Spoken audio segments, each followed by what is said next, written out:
ছাত্র জনতার গণ অভ্যুত্থানে আহত ও শহীদদের স্মরণে ফেনী সেন্ট্রাল পাবলিক স্কুলে স্মরণ সভা ও সাংস্কৃতিক অনুষ্ঠানের আয়োজন করা হয়েছে। বৃহস্পতিবার সকালে স্কুল প্রাঙ্গণে আয়োজিত অনুষ্ঠানে উপস্থিত ছিলেন সেন্ট্রাল পাবলিক স্কুলের উপাধ্যক্ষ জহিরুদ্দিন বাবুর ও বেলায়েত হোসেন, মনিরুজ্জামান ফারুক ভূঁইয়া, নাসরুল্লাহ চৌধুরী, আলমগীর কবির, নেপালচন্দ্র শীল সহ স্কুলের শিক্ষক ও শিক্ষার্থীরা।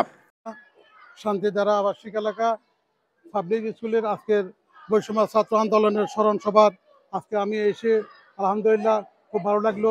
তারা তাদের প্রোগ্রামটা সুন্দরভাবে উদযাপন করলো এবং দেশবাসীর জন্য এবং তারা 5 তারিখে যারা শহীদ হয়েছেন সবার জন্য দোয়া করলো। বৈষম্য ছাত্র আন্দোলনে যারা নিহত হয়েছে তাদের আত্মার মাগফিরাত কামনা করেছি এবং সেন্ট্রাল স্কুলের পাবলিক স্কুলের যে প্রিন্সিপাল সাহেব যে বাবা স্যার উনার তত্ত্বাবধানে আজকে একটা সুন্দর উদযাপন হয়েছে, তার জন্য আমি ওনাকে অনেক ধন্যবাদ জানাই শান্তিধারা আবাসিক এলাকার পক্ষ থেকে।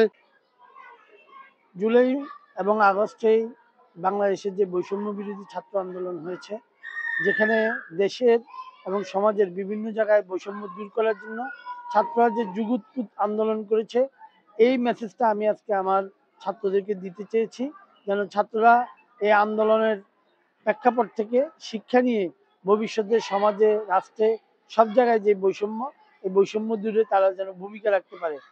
তার বাইরে তারা আমাদের যারা বৈষম্য বিরোধী ছাত্র আন্দোলন করতে গিয়ে যে সকল ছাত্র শহীদ হয়েছেন, যারা জীবন দিয়েছেন, আত্মত্যাগ করেছেন, যারা দেশপ্রেমের স্বাক্ষর রেখেছেন, আমি আজকের ওই শিক্ষা থেকে আমাদের আজকের ছাত্রদেরকে দেশপ্রেমের শিক্ষাটাকে দিয়ে উদ্বুদ্ধ করতে এই আয়োজন করেছি।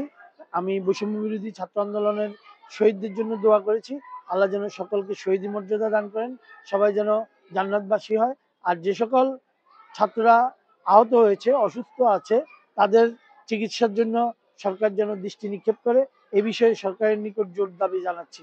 অনুষ্ঠানে বৈষম্য বিরোধী আন্দোলনের শহীদ ও আহতদের স্মরণে 1 মিনিট নীরবতা পালন করা হয়। শহীদদের রুহের মাগফিরাত ও আহতদের দ্রুত সুস্থতার জন্য দোয়া মোনাজাত করা হয়। স্মরণ সভা শেষে জুলাই গণ অভ্যুত্থান বিষয়ক সাংস্কৃতিক অনুষ্ঠান অনুষ্ঠিত হয়।